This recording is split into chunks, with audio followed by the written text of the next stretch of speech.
لکم دینکم ولی دین، تمہارا دین تمہیں مبارک ہو، ہمارا دین ہمیں مبارک ہو۔ کوئی کمپرومائز نہیں کیا، کوئی سمجھوتا نہیں کیا۔ آج کلمہ گو مسلمان ہے، دیوالی کی مبارکباد دے رہا ہے، کاروبار سے جڑا ہوا ہے، اپنے آپ کو مسلمان کہہ رہا ہے، اپنا نام بھی مسلمان رکھا ہوا۔ جانکاری حاصل کرو، ورنہ کسی کے بھی دسترخوان پر بیٹھ کر کے گلچھرے اڑا لیں گے، کسی کے بھی ہدیے تحائف لے لیں گے، کسی کی بھی مٹھائیاں گھر میں لا کر کے بچوں کو تقسیم کر دیں گے، کھلا دیں گے۔ جب انسان مر جاتا ہے، جب انسان دنیا چھوڑ کر کے چلا جاتا ہے، اس کے عمل کا سلسلہ بند ہو جاتا ہے۔ اب وہ کوئی حرکت بھی نہیں کر سکتا، اب وہ کچھ بول بھی نہیں سکتا، کسی کی مدد بھی نہیں کر سکتا۔ وہ بابا جو قبر کے اندر مدفون ہیں، وہ ہماری پکار کو کیسے سن سکتے ہیں؟ اللہ کے نبی کہہ رہے ہیں جب انسان مر گیا تو ایکٹیویٹی کا سلسلہ ختم ہو گیا۔ بولنا ایک عمل ہے، سننا ایک عمل ہے، کسی کی مدد کرنا ایک عمل ہے۔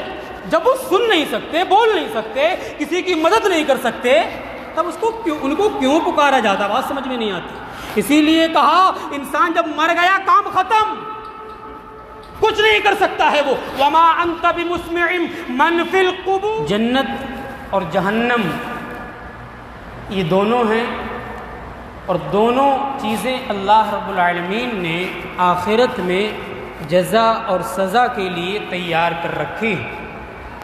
جو جہنم میں جائے گا وہ زندگی بھر سزا بھگتتا رہے گا، اور جو جنت میں جائے گا وہ اپنی پوری زندگی آسائش میں، آرام میں، چین میں، سکون میں گزارتا رہے گا۔ اسی لیے کہا کہ جنت میں جانا، جنت میں داخل ہو جانا، یہ سب سے بڑی کامیابی ہے۔ اس سے بڑی کامیابی کوئی نہیں۔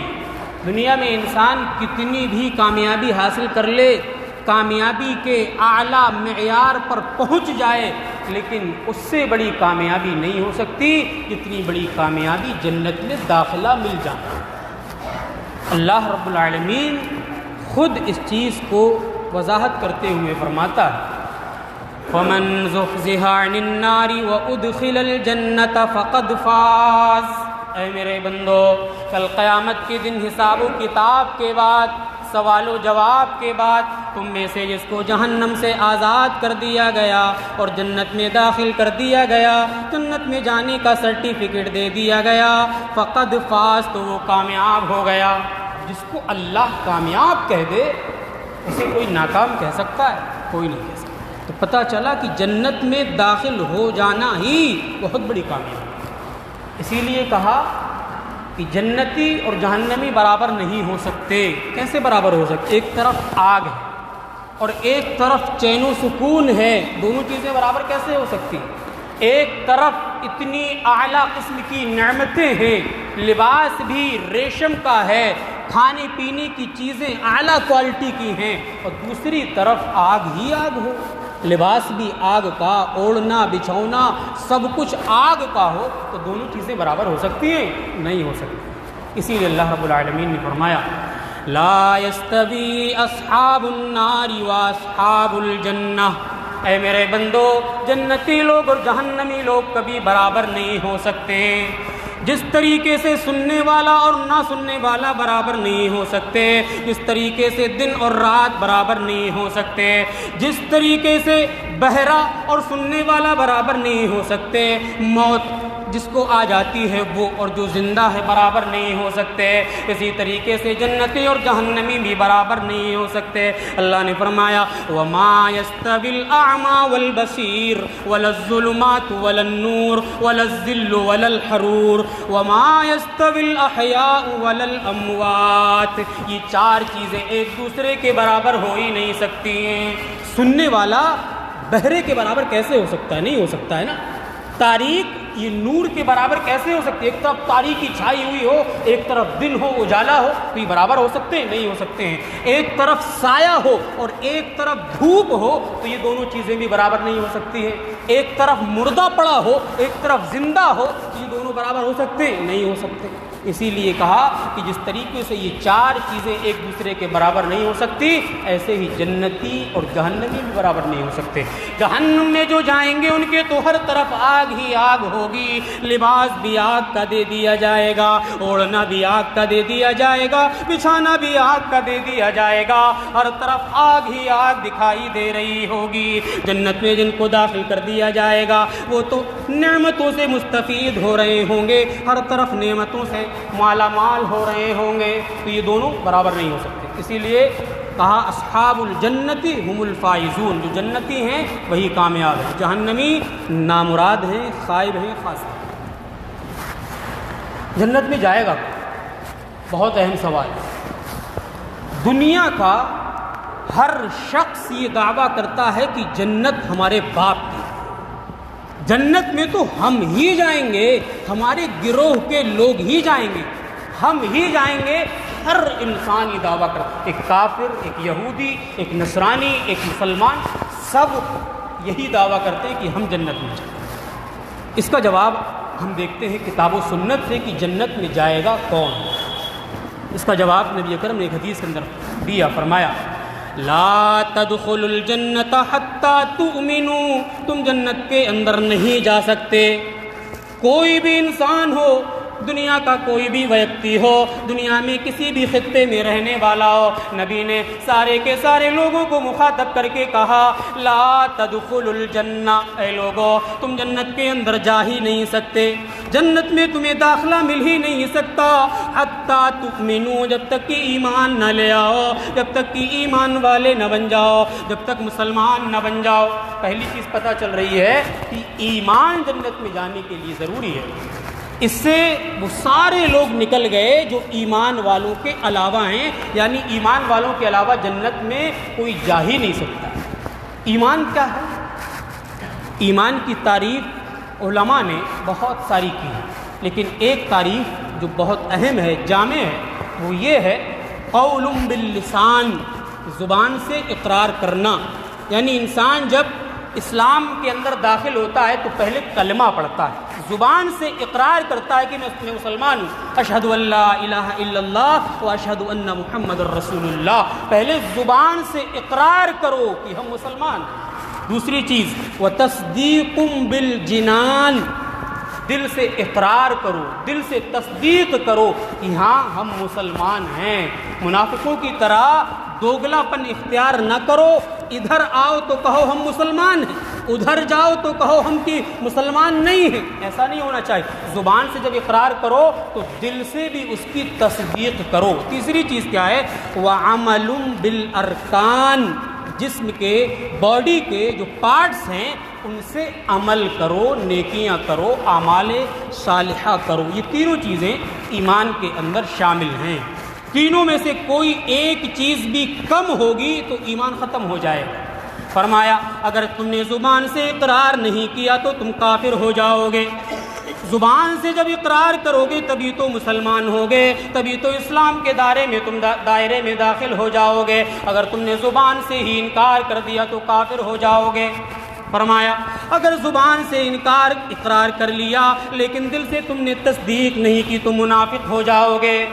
زبان سے اقرار کرنے کے ساتھ ساتھ دل سے تصدیق بھی کرنا ضروری ہے، ورنہ منافق کی کیٹیگری میں چلے جاؤ گے۔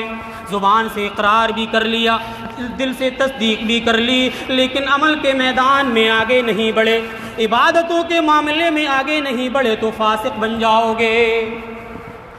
زبان سے اقرار، دل سے تصدیق، جسم کے اعضاء و جوارح سے اعمال، تبھی انسان مومن بنتا ہے۔ ایمان کے ارکان کتنے؟ جنرل نالج کا سوال ہے، یاد کر لیجئے۔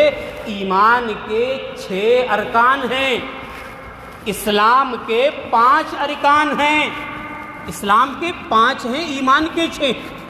حدیث جبریل کے اندر جب جبریل علیہ السلام نے نبی سے پوچھا، بہت سارے سوالات کیے، لمبی حدیث ہے، انہی سوالات میں ایک سوال یہ بھی کیا، فَأَخْبِرْنِي عَنِ الْإِيمَانِ، اے نبی ایمان کے بارے میں ہمیں بتائیے۔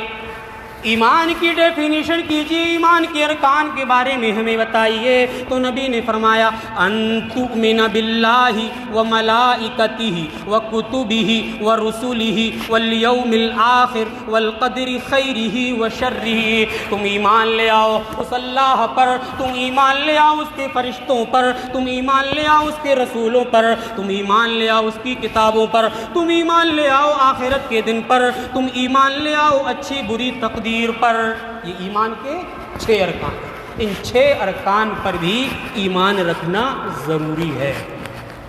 اللہ رب العالمین نے خود مومنوں کو کہا ہے کہ تم ایمان لے کر کے آؤ۔ ایک بڑی عجیب بات ہے، جس کے اندر پہلے سے ہی ایمان ہو، جو پہلے سے ہی مومن ہو، پھر دوبارہ اللہ کہے کہ تم ایمان لے آؤ، یہ بڑی عجیب بات ہے۔ اللہ نے فرمایا یا ایھا الذین آمنوا، اے ایمان والو، آمنوا باللہ ورسولہ، تم اللہ اور اس کے رسول پر ایمان لے آؤ، والکتاب الذی نزل علی رسولہ، اس کتاب پر بھی ایمان لے آؤ جو ہم نے اپنے رسول پر نازل کی ہے، قرآن پر بھی ایمان لے آؤ، آسمانی کتابوں پر بھی ایمان لے آؤ۔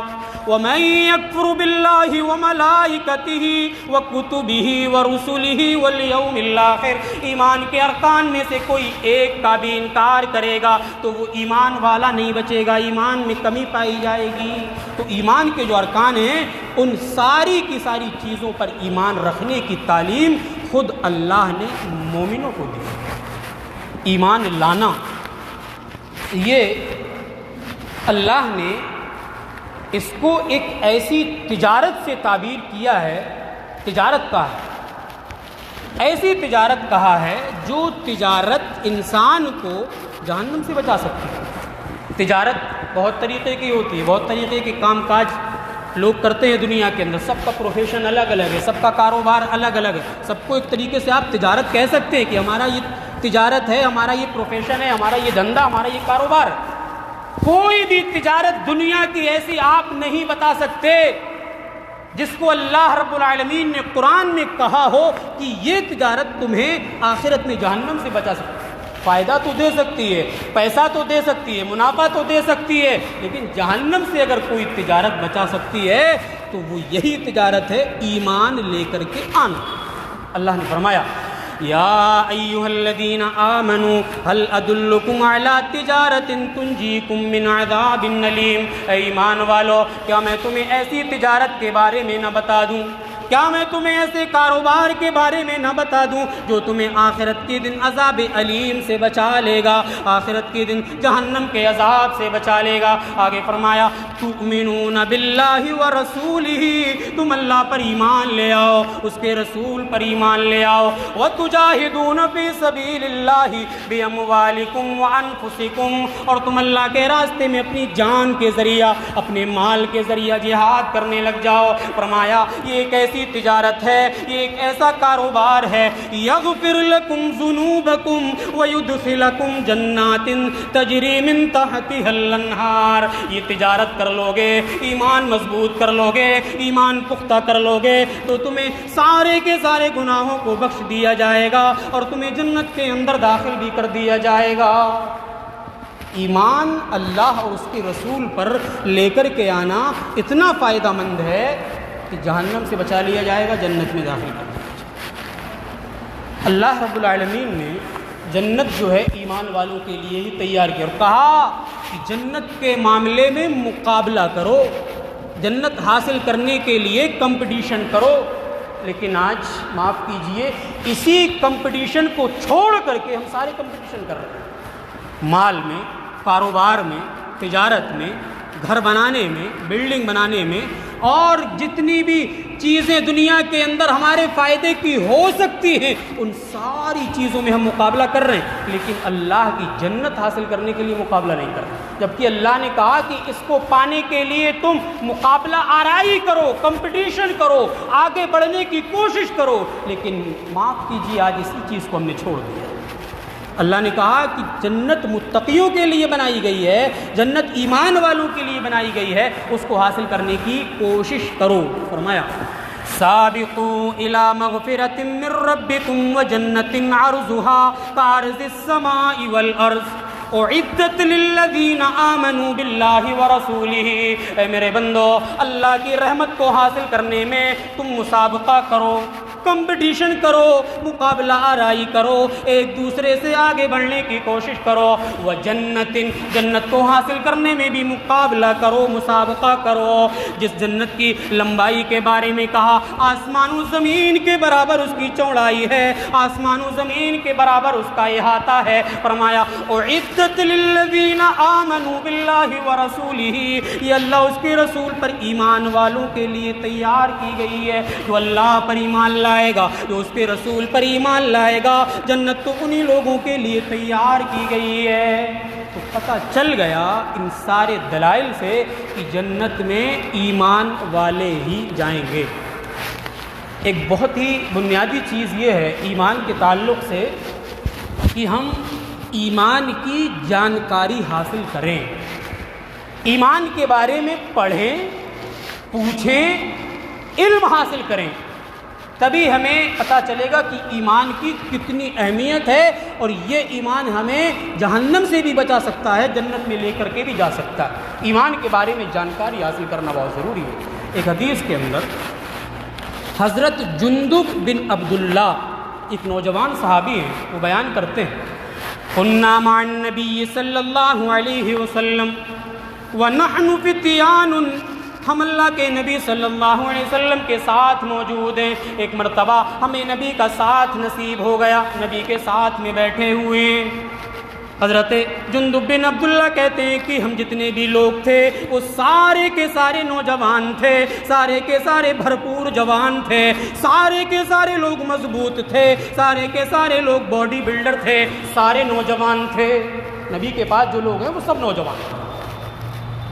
حضرت جندب کہتے ہیں ہم نبی کے پاس موجود ہیں، ہم نے نبی سے کیا چیز سیکھی؟ نتعلم الایمان، ہم نے نبی سے ایمان کے بارے میں کچھ جانکاری حاصل کی۔ ہم نبی کے پاس آئے، نبی نے ہمیں پہلے ایمان کے بارے میں بتایا، اس کے بعد فرماتے ہیں کہ ہمیں ایمان کے بارے میں سکھانے کے بعد ہمیں قرآن کی تعلیم دی، قرآن کے بارے میں بعد میں بتایا، پہلے ایمان کے بارے میں بتایا۔ فازددنا بہ ایمانا، ایمان کے بارے میں سیکھنے کے بعد جب ہم نے قرآن پڑھا تو ہمارا ایمان بڑھ گیا۔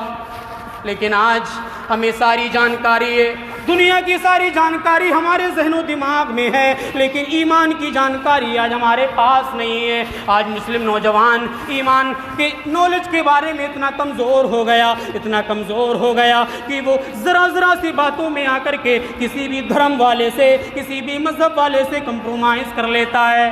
غیر مسلموں کا تہوار آیا، دیوالی آئی، ہولی آئی، اور نہ جانے کون کون سے تہوار آئے، اس نے اپنی ایمان سے سمجھوتا کر لیا۔ او لوگوں دھیان سے سن لو، او نوجوانوں دھیان سے سن لو، ایمان الگ ہے، مانوتا الگ ہے، انسانیت الگ ہے، مانو جاتی الگ ہے، لیکن مذہب اسلام سے کبھی تم کمپرومائز مت کر لینا۔ مکہ کے دور کے بارے میں آپ نے بہت سنا ہوگا، مکہ کے دور میں نبی جب دعوت کا کام کر رہے ہیں تو ایک وقت ایسا آیا، مکہ کے کافر نبی کے پاس آئے، کہنے لگے اے اللہ کے نبی کمپرومائز کر لو، ہم تمہارے معبودوں کو پوج لیتے ہیں، تم ہمارے معبودوں کی پرستش کرنے لگ جاؤ۔ نبی جب اس طریقے سے کمپرومائز کرنے کے لیے کفار آئے نبی کے پاس، اللہ نے آسمان سے پوری سورت نازل کر دی، فرمایا قل یا ایھا الکافرون، اے نبی ان کافروں سے کہہ دو، ان مکہ کے کافروں سے کہہ دو، لا اعبد ما تعبدون لکم دینکم ولی دین، تمہارا دین تمہیں مبارک ہو، ہمارا دین ہمیں مبارک ہو۔ کوئی کمپرومائز نہیں کیا، کوئی سمجھوتا نہیں کیا۔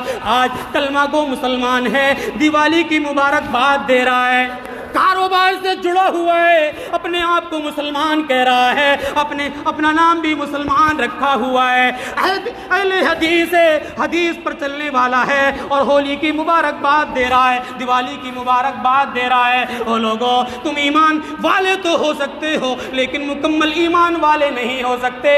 جس طریقے سے نبی نے کمپرومائز نہیں کیا، ہم کون ہوتے ہیں کمپرومائز کرنے والے؟ اسی لیے کہا نبی نے ہمیں پہلے ایمان بتایا، بعد میں قرآن بتایا۔ ایمان کی جانکاری حاصل کرو، ورنہ کسی بھی ہوا میں ہم جھک جائیں گے اور مائل ہو جائیں گے، کسی کے بھی دسترخوان پر بیٹھ کر کے گلچھرے اڑا لیں گے، کسی کے بھی ہدیے تحائف لے لیں گے، کسی کی بھی مٹھائیاں گھر میں لا کر کے بچوں کو تقسیم کر دیں گے، کھلا دیں گے۔ جب ایمان مضبوط نہیں ہوگا، ایمان جب مضبوط ہوگا تب ہمیں دنیا کی کوئی بھی طاقت جھکا نہیں سکتی۔ اس لیے کہا کہ ایمان کے بارے میں جانکاری حاصل کرو تبھی جنت میں جاؤ۔ دوسری چیز ایمان کے ساتھ ساتھ جو ہر جگہ اللہ رب العالمین نے جوڑی ہے وہ ہے عمل صالح۔ ایمان لانے کے بعد عمل صالح کرنا انتہائی ضروری ہے۔ کوئی ایسے سوچے کہ ہم مومن ہیں، ایمان والے ہیں، ایمان لے آؤ کافی، ایسا نہیں۔ جہاں جہاں اللہ نے قرآن میں ایمان لانے کا تذکرہ کیا ہے وہیں وہیں وَعَمِلُوا الصَّالِحَاتِ کا بھی تذکرہ کیا ہے۔ ایک چیز یاد رکھیے کہ صرف عمل ضروری نہیں ہے، ہمارے پاس عمل تو بہت ہے، صرف عمل ضروری نہیں ہے۔ کیا ضروری ہے؟ عمل صالح۔ عمل صالح، عمل اگر صالح نہیں ہوگا تب وہ سارے اعمال برباد ہو سکتے ہیں۔ دو حدیثیں، حضرت حذیفہ کہتے ہیں ایک انسان آیا نماز پڑھنے لگا، لا یتم رکوعہ ولا سجودہ، لیکن وہ نہ رکوع مکمل کر رہا تھا نہ سجدہ مکمل کر رہا تھا۔ نماز پڑھنے کے لیے تو آیا، نماز بھی اس نے مکمل پڑھ لی، لیکن وہ نہ رکوع مکمل طریقے سے کر رہا تھا نہ سجدہ مکمل طریقے سے کر رہا تھا۔ جب وہ نماز سے فارغ ہو گیا، حضرت حذیفہ نے بلایا، کہا ادھر آؤ۔ حضرت حذیفہ نے کہا ما صلیت، اے انسان تو نے نماز نہیں پڑھی، تو نے نماز ادا نہیں کی، جبکہ اس نے نماز تو مکمل ادا کی تھی۔ لیکن حضرت حذیفہ کہتے ہیں کہ تم نے نماز نہیں پڑھی۔ راوی کہتے ہیں میرا یہ گمان ہے، میرا یہ خیال ہے کہ حضرت حذیفہ نے بعد میں یہ بھی کہا لو مت علی غیر سنت محمد، اگر تم اسی حالت میں مر گئے تو میرا یہ گمان ہے کہ تم نبی اکرم کی سنت کے علاوہ پر مرو گے، نبی کی سنت پر نہیں مرو گے۔ اگر اسی حالت میں مر گئے جس طریقے سے تم نماز ابھی پڑھ رہے ہو، نہ رکوع مکمل، نہ سجدہ مکمل، نہ خشوع خضوع، نہ اس میں اطمینان، نہ سکون، کچھ نہیں، بس کوے کی ٹوٹے مار کر کے ختم کر دو، یہ بھی ضروری نہیں ہے۔ عمل صالح ہونا بہت ضروری ہے۔ جس طریقے سے نبی نے نماز پڑھ کے بتایا، نبی نے نماز پڑھ کے سکھایا، اس طریقے سے نماز پڑھنا ضروری ہے، کیونکہ اعمال کی قبولیت کی جو شرائط ہیں اس میں ایک شرط یہ ہے کہ عمل نبی کی سنت کے مطابق ہو۔ تو نماز نبی کی سنت کے مطابق نہیں ہوگی تو وہ عمل تو ہو سکتی ہے لیکن عمل صالح۔ ایک اور روایت، ان الرجل لیصلی 60 سنہ، ایک انسان 60 سال تک نماز پڑھتا ہے۔ کتنے؟ 1-2 سال نہیں، 60 سال تک نماز پڑھتا ہے۔ جب وہ اس دنیا سے چلا جاتا ہے میدان محشر میں اللہ اس کو کھڑا کرتا ہے، اللہ اس سے نماز کے بارے میں پوچھتا ہے۔ اللہ تعالیٰ سوال کرنے کے بعد یہ کہے گا لا تقبل صلاۃ، تیری کوئی نماز قبول نہیں کی گئی۔ کتنا زیادہ افسوس ہوگا، پوری زندگی رکوع کرتے ہوئے ہو گئی، پوری زندگی سجدہ کرتے ہوئے ہو گئی، اس کے بعد بھی اللہ تعالیٰ کہے لا تقبل له صلاۃ، اس کی کوئی نماز قبول نہیں کی گئی۔ کیوں؟ لعلہ یتم الرکوع ولا یتم سجودہ، امید ہے کہ وہ رکوع تو مکمل کر رہا تھا لیکن سجدہ مکمل نہیں کر رہا تھا۔ ویتم السجود ولا یتم رکوعہ، سجدہ تو مکمل کر رہا تھا، ہو سکتا ہے کہ وہ رکوع مکمل نہ کرتا ہو۔ تو رکوع اس طریقے سے کرنا چاہیے، معلوم آپ کو علماء نے لکھا ہے کہ رکوع میں ہماری کمر اتنی سیدھی ہونی چاہیے لو صب الماء علی ظہرہ لاستقر، اگر کمر پر، پیٹھ پر پانی بہا دیا جائے، لو صب الماء، اگر پانی ہماری پیٹھ پر بہا دیا جائے، لاستقر، تو وہ پانی پیٹھ پر رک جائے۔ ایسا رکوع ہونا چاہیے۔ پوری زندگی گزر جاتی ہے رکوع کرنا ہی نہیں آتا، کوئی ایسے ہے، کوئی ایسے ہے، کوئی کیسی ہے، کوئی کیسے، کوئی تو رکوع میں جاتا ہی نہیں، گیا ہٹ سے اٹھ گیا، گیا ہٹ سے اٹھ گیا۔ تو نبی فرما رہے ہیں کہ سنت کے عین مطابق نماز ہونا ضروری ہے، ورنہ نماز پڑھو گے وہ عمل تو ہو سکتی ہے لیکن عمل صالح نہیں ہو سکتی۔ اسی لیے عمل کا صالح ہونا بہت ضروری ہے۔ عمل جب صالح ہوگا تو یہ قبر میں آ جائے گا۔ قبر کتنی خطرناک جگہ ہے جانتے ہیں سب. تنہائی کا گڑھا ہے, 2 گز زمین کا ٹکڑا ہے, سب چھوڑ چھاڑ کے چلے جاتے ہیں. وہاں عمل صالح جو ہے وہ آ کر کے کھڑا ہو جائے. نبی نے ایک حدیث کے اندر فرمایا جب انسان مر جاتا ہے, انسان اس دنیا سے ختم ہو جاتا ہے تو 3 چیزیں اس کے ساتھ میں جاتی ہیں. 3 چیزیں اس کے ساتھ میں جاتی ہیں, 2 چیزیں تو لوٹ آتی ہیں لیکن ایک چیز باقی رہتی ہے. فرمایا 3 چیزیں کون سی ساتھ میں جاتی ہیں؟ یتبعہ اہلہ ومالہ وعملہ. جب انسان مر جاتا ہے تو میت کے ساتھ میں اس کے اہل و عیال بھی جاتے ہیں, چھوڑنے کے لیے, رخصت کرنے کے لیے اس کے باپ جاتے ہیں, اس کے بھائی جاتے ہیں, اس کے رشتہ دار جاتے ہیں, اس کے دوست احباب جاتے ہیں. فرمایا اہل و عیال تو جاتے ہیں لیکن یہ چھوڑ کر کے چلے جاتے ہیں, اس کا مال بھی اس کے ساتھ میں جاتا ہے, وہ بھی چھوڑ کر کے چلا آتا ہے. وَيَبْقَى عَمَلُهُ, عمل آ کر کے قبر کے اندر کھڑا ہو جاتا ہے, کہتا ہے سارے کے سارے لوگ تجھے چھوڑ کر کے چلے گئے, مال بھی چھوڑ کر کے چلا گیا, جس کو کمانے کے چکر میں حلال و حرام بھول گئے تھے, جس کو اکٹھا کرنے کے چکر میں اللہ کو بھول گئے تھے, قبر کو بھول گئے تھے, وہ بھی چھوڑ کر کے چلا آئے گا. عمل آ جائے گا, کہے گا میں تمہارے لیے سفارش کروں گا, میں تمہاری مدد کروں گا. عمل قبر کے اندر بھی آ کر کے کھڑا ہو جائے گا جب صالح ہوگا. اور جب عمل صالح ہوگا, یہ صالحیت مرنے کے بعد بھی کام آئے گی. نوٹ کر لیجئے, کسی بڑے دانشور نے کہا تھا, بڑے اسکالر نے کہا تھا کہ جب تم 3 سواد جمع کر لو گے تو دنیا میں کبھی مات نہیں کھاؤ گے. 3 سواد کا مطلب سمجھا رہا ہوں. 3 سواد جمع کر لو, کبھی دنیا میں مات نہیں کھاؤ گے. پہلا سواد صحت بنا لو, طاقت بنا لو, باڈی بنا لو, کبھی دنیا میں مات نہیں کھاؤ گے. سامنے والا جھک کر کے بات کرے گا, آنکھ اٹھا کر کے بات نہیں کرے گا جب تمہارے پاس طاقت ہوگی, صحت ہوگی. دوسرا جو سواد ہے اس کا مطلب صلاحیت. سواد سے صلاحیت جمع کر لو, علم حاصل کر لو, نالج حاصل کر لو. سامنے والا نظر جھکا کر کے بات کرے گا. اگر علم نہیں ہوگا, جانکاری نہیں ہوگی, کوئی بھی تمہیں پاگل سمجھنے لگے گا اور پاگل سمجھ کر کے پاگل کے طریقے کا ویوہار کرے گا. صلاحیت جمع کر لو. تیسرا سواد صالحیت جمع کر لو. اپنے اندر صالحیت پیدا کر لو, صحت پیدا کرو, صلاحیت پیدا کرو, صالحیت پیدا کرو. 3 سواد جب جمع کر لو گے, دنیا کی کوئی بھی طاقت تم سے نظر ملا کر کے بات نہیں کر سکتی ہے. تو پتہ چلا کہ صالحیت بھی ہمارے اندر ہونی چاہیے جو مرنے کے بعد بھی کام آئے گی. اللہ کے نبی نے حدیث میں فرمایا اذا مات الانسان انقطع عنه عمله الا من 3 صدقة جاریہ او علم ينتفع به او ولد صالح يدعو له. جب انسان مر جاتا ہے, جب انسان دنیا چھوڑ کر کے چلا جاتا ہے, اس کے عمل کا سلسلہ بند ہو جاتا ہے. اب وہ کوئی حرکت بھی نہیں کر سکتا, اب وہ کچھ بول بھی نہیں سکتا, کسی کی مدد بھی نہیں کر سکتا. وہ بابا جو قبر کے اندر مدفون ہیں, وہ ہماری پکار کو کیسے سن سکتے ہیں؟ اللہ کے نبی کہہ رہے ہیں جب انسان مر گیا تو ایکٹیویٹی کا سلسلہ ختم ہو گیا. بولنا ایک عمل ہے, سننا ایک عمل ہے, کسی کی مدد کرنا ایک عمل ہے. جب وہ سن نہیں سکتے, بول نہیں سکتے, کسی کی مدد نہیں کر سکتے, تب ان کو کیوں پکارا جاتا؟ بات سمجھ میں نہیں آتی. اسی لیے کہا انسان جب مر گیا کام ختم, کچھ نہیں کر سکتا ہے وہ. وما انت بمسمع من فی القبور, قرآن کی آیت ہے. جو قبروں کے اندر مدفون ہیں, زندگی بھر انہیں تم اپنی پکار نہیں سنا سکتے. جب پکار بھی سنے گا نہیں تو مدد کیسے کرے گا؟ آپ نے کسی سے کوئی چیز مانگی, اسے سنا ہی نہیں دے رہا ہے, بھینس کے آگے بین بجا رہے ہیں, کوئی فرق ہی نہیں پڑ رہا ہے, تب وہ آپ کی مدد کیسے کرے گا؟ نہیں کرے گا نا. کوئی سنے گا, سننے کے بعد اس کا جو ریئیکشن ہوگا تبھی تو وہ مدد کرے گا. مدد ہی نہیں کرے گا, سنا ہی نہیں دے گا. اسی لیے کہا جب انسان مر جاتا ہے اس کے اعمال کا سلسلہ بند ہو جاتا ہے, کچھ نہیں کر سکتا.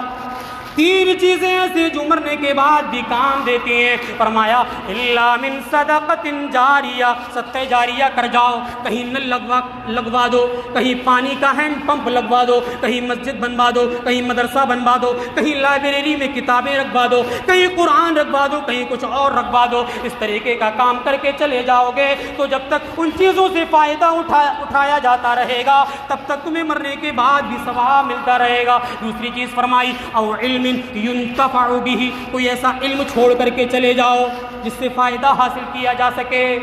کوئی کتاب لکھ دو، لوگ پڑھتے رہیں گے، ثواب ملتا رہے گا. کوئی ٹیچر بن جاؤ، اچھا لوگوں کو تعلیم دے دو، جب تک تمہارے شاگرد پڑھتے رہیں گے، تمہیں یاد کرتے رہیں گے، دعا دیتے رہیں گے، جب تک تمہاری شاگردی کا جو سلسلہ ہے، جو کڑی ہے وہ چلتی رہے گی، تب تک تمہیں ثواب ملتا رہے گا. کوئی نفع بخش علم کی نشانی چھوڑ کر کے چلے جاؤ، ثواب ملتا رہے گا. تیسری چیز او ولد صالح، یہاں اولاد نہیں کہا، اولاد کو سب چھوڑ کر کے جاتے ہیں، کافر یہودی مشرک سارے کے سارے لوگ اولاد چھوڑ کر کے جاتے ہیں، لیکن نبی نے کہا ولد صالح، صالح اولاد چھوڑ کر کے جاؤ، نیک اولاد چھوڑ کر کے جاؤ جو تمہارے لیے دعا کر سکے. نیک اولاد ہوگی، یہاں بھی صالح جڑا ہوا ہے. اولاد جب صالح ہوگی تبھی مرنے کے بعد فائدہ دے گی، ورنہ کوئی فائدہ نہیں. تو صالحیت مرنے کے بعد بھی کام دے. ایک چیز بہت اہم یہ ہے کہ جب کوئی ہم میں سے پریشان ہوتا ہے، دکھ درد میں مبتلا ہوتا ہے، تو اچھے انسان سے یا پھر مسجد میں نمازیوں سے یا پھر کوئی حج کے سفر پر جا رہا ہے اس سے، کوئی عمرے کے لیے جا رہا ہے اس سے ہم کیا کہتے ہیں؟ ہمارے لیے دعا کرنا. کہتے ہیں کہ نہیں کہتے؟ یہی کہتے ہیں بھائی اپنی خاص دعاؤں میں یاد رکھنا. جانے والا بھی کہتا ہاں بالکل ضرور. لیکن اگر ہم صالح بن جائیں گے، بتانا یہ مقصود ہے کہ اگر صالح بن جائیں گے تو یہ چیز کہنے کی ضرورت ہی نہیں پڑے گی، دعائیں کسی سے کرانے کی حاجت ہی نہیں پڑے گی جب صالح بن جائیں گے. ایک حدیث ہے، صحابہ نے کہا کہ ہم نماز میں جب نبی کے ساتھ تشہد میں بیٹھتے تھے تو ہم دعا پڑھتے تھے. کیا؟ السلام علی جبریل، السلام علی میکائیل، السلام علی اللہ. اس طریقے سے دعا پڑھتے تھے. اتحیات میں جو دعا پڑھتے تھے پہلے ہم اسی طریقے سے پڑھتے تھے، سلامتی ہو جبریل پر، سلامتی ہو میکائیل پر، سلامتی ہو اللہ پر. اس طریقے سے دعا پڑھتے تھے. نبی نے کہا لا تقولوا السلام علی اللہ، اے صحابہ تم یہ نماز کے اندر مت کہو اللہ پر سلامتی ہو، بلکہ سلامتی تو خود اللہ سے ہے، اللہ تو خود سلام ہے، اس کی صفت خود سلام ہے. اس لیے اللہ پر سلامتی کی دعا مت کرو. جب تم نماز میں بیٹھو تو اتحیات پڑھ لیا کرو. اتحیات سکھائی. فرمایا التحیات للہ والصلوات والطیبات، السلام علیک ایھا النبی ورحمۃ اللہ وبرکاتہ، السلام علینا وعلی عباد اللہ الصالحین. یہ دعا جب کرو گے، نماز میں جب یہ دعا پڑھو گے، السلام علینا وعلی عباد اللہ الصالحین، اے اللہ ہم پر بھی سلامتی نازل کر دے. دنیا کے اندر جتنے بھی نیک بندے ہیں، جتنے بھی تیرے صالح بندے ہیں، ان سارے کے سارے مومنوں پر، ان سارے کے سارے نیک بندوں پر تو سلامتی نازل کر دے. نبی نے فرمایا فَإِذَا قُلْتُمْ ذَلِكَ أَصَابَ لِكُلِّ عَبْدٍ صَالِحٍ مَا بَيْنَ السَّمَاءِ وَالْأَرْضِ. جب تم یہ دعا کرتے ہو، جب تم یہ دعا پڑھتے ہو تو آسمان و زمین کے اندر جتنے بھی صالح بندے ہیں، جتنے بھی نیک بندے ہیں، ان تک یہ دعا پہنچ جاتی ہے. نیک بن جاؤ، نمازیوں کی دعا ملنے لگ جائے گی. صالح بن جاؤ، نمازیوں کی دعا کے مستحق بن جاؤ گے. نیک بن جاؤ، دنیا کے اندر جتنی بھی نمازیں پڑھنے والے نمازی ہیں جب وہ تحیات پڑھیں گے تو یہ دعا بھی پڑھیں گے، اور جب یہ دعا پڑھیں گے تو ہمارے حق میں سمجھو وہ یہ دعا کر رہے ہوں گے. دعائیں کرانے کی ضرورت نہیں پڑے گی، کہیں جانے کی ضرورت نہیں پڑے گی، کہیں دعا پہنچوانے کی ضرورت نہیں پڑے گی. صرف اور صرف نیک بن جاؤ، صالح بن جاؤ. یاد رکھیے گا کہ اگر صالح نہیں بنے، نیک نہیں بنے، اعمال تو کر لیے لیکن نیک اعمال نہیں کیے تو میدان میدان محشر میں ایک حسرت رہ جائے گی، اے کاش ہم نے نیک اعمال کر لیے ہوتے۔ سورہ سجدہ میں اللہ رب العالمین نے حسرت بیان کی، ربنا ابصرنا وسمعنا فرجعنا نعمل صالحا، اے اللہ ہم نے جنت بھی دیکھ لی، جہنم بھی دیکھ لی، میدان محشر کی ہولناکی بھی دیکھ لی، ابصرنا ہم نے اپنی آنکھوں سے دیکھ لیا، سارا منظر ہمیں دکھائی دے دیا، وسمعنا ہم نے سن بھی لیا، ہمیں سنائی بھی ساری چیزیں آ گئیں، فرجعنا نعمل صالحا، اے اللہ ایک موقع دے دے، ایک مرتبہ تو دنیا میں اور بھیج دے، ہم نیک عمل کر کے آئیں گے۔ وہاں بھی حسرت جب ہوگی تو اعمال صالحہ کی ہوگی۔ اس لیے بھائیوں، بزرگوں، نوجوان ساتھیوں، اللہ نے ہمیں ایمان کی دولت سے جب نوازا ہے تو ایمان کی اہمیت کو سمجھیں، ایمان کی امپورٹینس کو سمجھیں، کبھی بھی جھکنے نہ دیں، کہیں بھی اپنے ایمان سے سمجھوتا نہ کریں، اپنے عقیدے میں گڑبڑی آنے نہ دیں، کسی سے مذہبی رواداری کے نام پر اختلاف و انتشار الگ ہے، رواداری الگ ہے، انسانیت الگ ہے، اخوت و بھائی چارگی الگ ہے، مانوتا الگ ہے، لیکن مذہب کا معیار الگ ہے۔ اس لیے مذہب کے بارے میں کسی سے سمجھوتا کرنے کی ضرورت نہیں ہے۔ ایمان کی اہمیت کو سمجھنے کے ساتھ ساتھ اعمال صالحہ بھی کریں۔ اعمال صالحہ جب کرنے لگیں گے تو صالحین کے گروہ میں شامل ہو جائیں گے اور نمازیوں کی دعاؤں کے مستحق بن جائیں گے۔ صالحیت اتنی اہم چیز ہے کہ انبیاء نے دعا کی ہے کہ اللہ ہم کو صالحین کے گروہ میں شامل کر دے۔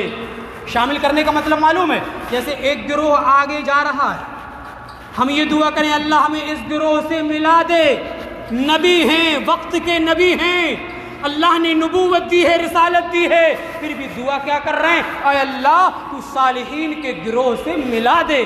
حضرت ابراہیم کی دعا کے بارے میں کہا، ربی حب لی حکمن والحقنی بالصالحین، اے اللہ مجھے حکمت عطا کر دے اور صالحین کے گروہ سے ملا دے۔ حضرت یوسف کے بارے میں کہا، رب قد آتیتنی من الملک وعلمتنی من تعویل الاحادیث فاطر السماوات والارض انت ولی فی الدنیا والآخرہ توفنی مسلما والحقنی بالصالحین، اے اللہ مجھے جب موت دینا تو مسلمان بنا کر کے دینا، اسلام کی حالت میں موت دینا اور مرنے کے بعد صالحین کے گروہ سے ملا دینا۔ حضرت سلیمان نے بھی یہی دعا کی، رب اوزعنی ان اشکر نعمتک التي انعمت علی وعلی والدی وان اعمل صالحا ترضاہ وادخلنی برحمتک فی عبادک الصالحین، اے اللہ تو مجھے اپنے نیک بندوں میں شامل کر دے۔ انبیاء جب دعا کریں تو ہمیں تو اور زیادہ دعا کرنا چاہیے، اللہ میں نیک بنا دے، صالح بنا دے، صالحین کے گروہ میں شامل کر دے۔ ہم سب کو اپنے ایمان کی اہمیت سمجھنے، ایمان لانے کے بعد اعمال صالحہ کرنے کی توفیق عطا فرمائے۔